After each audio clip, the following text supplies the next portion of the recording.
Alléluia.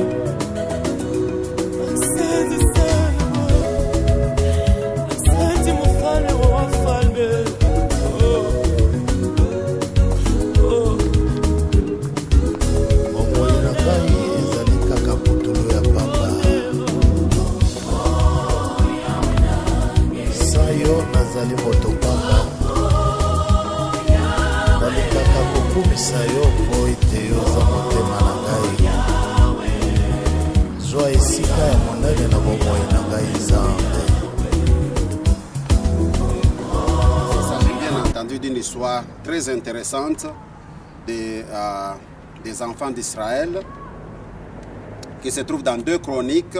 Nous allons lire 2 Chroniques chapitre 24. 2 Chroniques chapitre 24.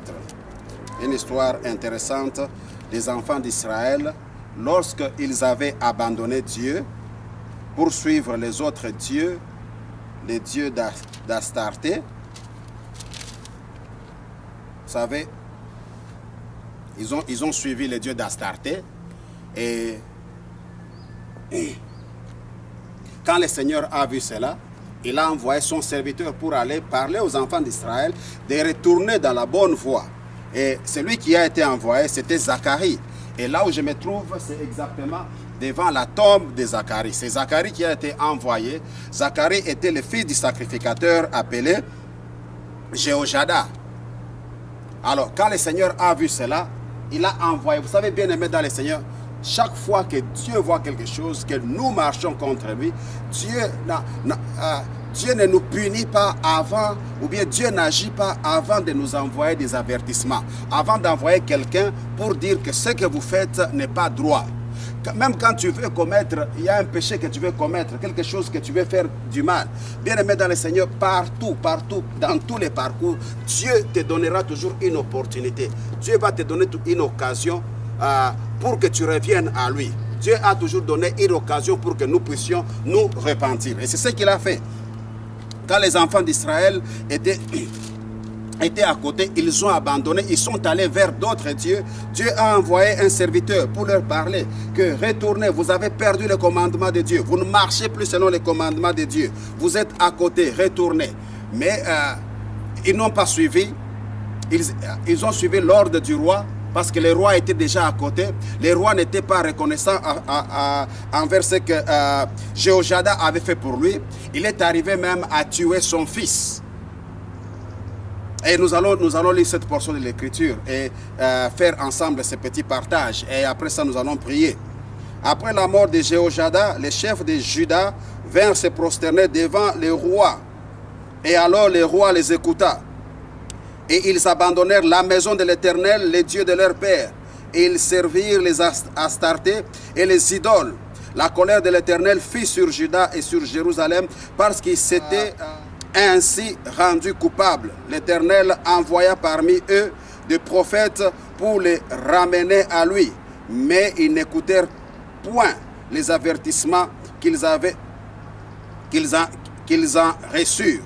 Zacharie, fils du sacrificateur Jéhojada, fut revêtu de l'Esprit de Dieu. Il se présenta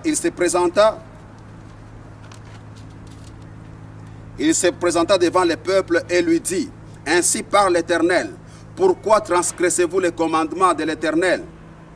Vous ne prospérerez point, car vous avez abandonné l'Éternel et il vous abandonnera. Et ils conspirèrent contre lui et les lapidèrent par ordre du roi dans les parvis de la maison de l'Éternel. Le roi Jéhoas ne se souvint pas de la bienveillance qu'il avait eue pour lui, Jéhojada, père de Zacharie, et il fit périr son fils. Zacharie dit en mourant: que l'Éternel voie et qu'il fasse justice. C'est Dieu qui a envoyé Zacharie. Il dit: va dire à mon peuple, ils ont abandonné les commandements. Ils sont tentés de suivre, de servir les idoles. Ils sont tentés de servir les Astartés. Va leur dire qu'ils ont abandonné mon commandement. Et parce qu'ils ont abandonné mon commandement, moi aussi je les abandonnerai. Pendant ce temps, et les rois et les peuples s'étaient détournés contre Dieu. Et quand quelqu'un les amène la bonne nouvelle, eh bien, ils sont devenus tous contre celui qui a amené la bonne nouvelle. Et nous vivons cela jusqu'à nos jours. Jésus lui-même qui a amené la bonne nouvelle. Jésus a été lapidé.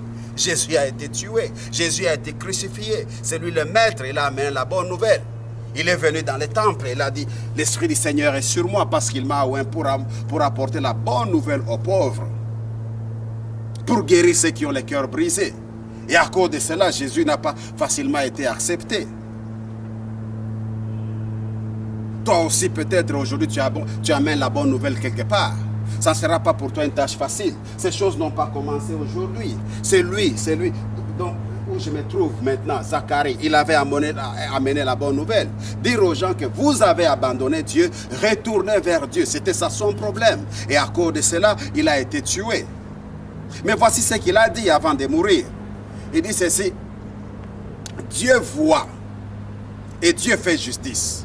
Bien-aimé dans le Seigneur, Dieu voit et Dieu fait justice. Ça, j'aimerais te rassurer, Dieu voit et Dieu fait justice, quelles que soient les conditions, quelle que soit la situation, quels que soient les problèmes. Les gens peuvent se mettre tous contre toi. Les gens peuvent comploter contre toi. Bien-aimé, reste dans la droiture, reste servir Dieu, continue à servir Dieu selon qu'il t'a donné. Ne marche pas dans la compromission, ne change pas la parole de Dieu, n'ajoute rien à la parole de Dieu, ne retranchons plus rien à la parole de Dieu. N'ajoute rien et ne retranche rien. Parle, proclame ce que tu as reçu de la part du Seigneur. Voilà pourquoi aujourd'hui, je suis en train de dire, de proclamer également ces choses. Jésus-Christ a dit, vous connaissez la vérité vous affranchira. Les gens peuvent être contre toi ou pas. Ils peuvent être si nombreux, ne t'inquiète pas. L'apôtre Paul dit, si Dieu est pour nous, qui sera contre nous? Si Dieu est pour toi, qui sera contre toi? Quelles que soient les conditions, quels que soient les complots, ne marche pas dans la compromission, parce que si Dieu est pour toi, qui sera contre toi?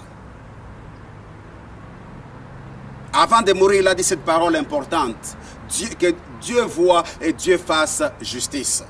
Et c'est ça ma prière pour toi. Ma prière en ta faveur aujourd'hui. Que Dieu te voie et que Dieu te fasse justice. Qu'il te fasse justice contre tes ennemis. Qu'il fasse justice contre tous ceux qui complotent. Cette parole que Zacharie avait dit n'était pas tombée en vain. Elle s'est accomplie. Quand nous lisons la suite. La suite, nous allons voir à partir du verset 24. On dit ceci. La Bible dit ceci, l'armée des Syriens arriva avec un petit nombre d'hommes et cependant l'Éternel livra entre leurs mains une armée très considérable parce qu'ils avaient abandonné l'Éternel, le Dieu de leur père. Et les Syriens firent justice à Joas. Lorsqu'ils se furent éloignés de lui, après l'avoir laissé dans les grandes souffrances, ses serviteurs conspirèrent contre lui à cause du sang du fils du sacrificateur Jéhojada. Ils le tuèrent sur son lit et il mourut. On l'enterra dans la ville de David, mais on ne l'enterra pas dans les sépulcres des rois. Voilà comment Dieu fait justice.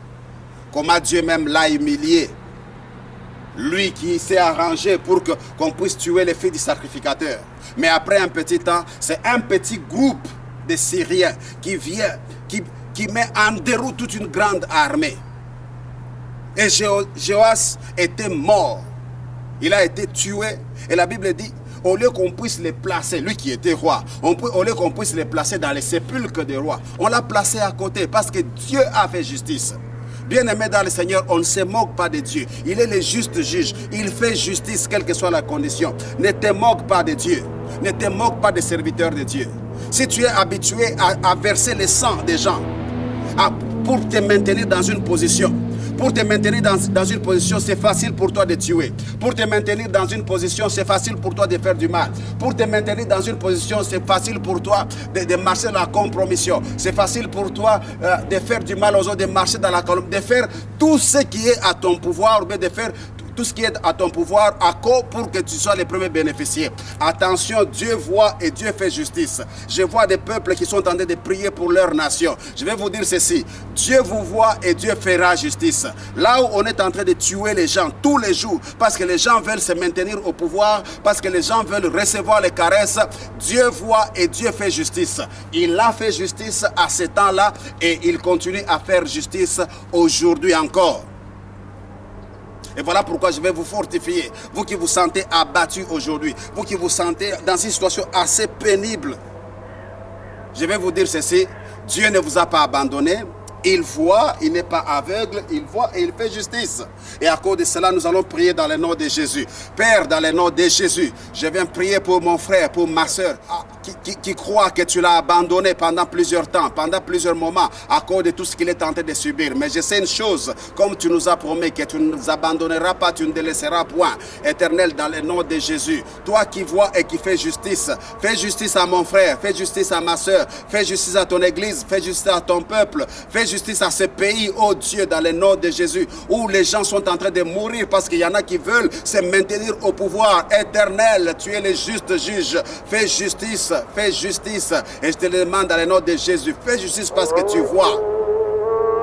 Seigneur, merci. Et Seigneur, pour ça, ceux qui abandonneront les mauvaises voies et qui viendront vers toi, oh Dieu, exauce-le. Je te demande dans le nom de Jésus. Mais ceux qui demeurent dans les mauvaises voies, oh Dieu, éternel, qu'ils voient ta justice. Merci parce que tu es Dieu. Merci parce que tu es le véritable.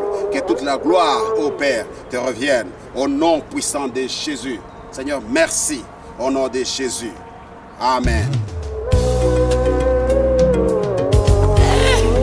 Papa,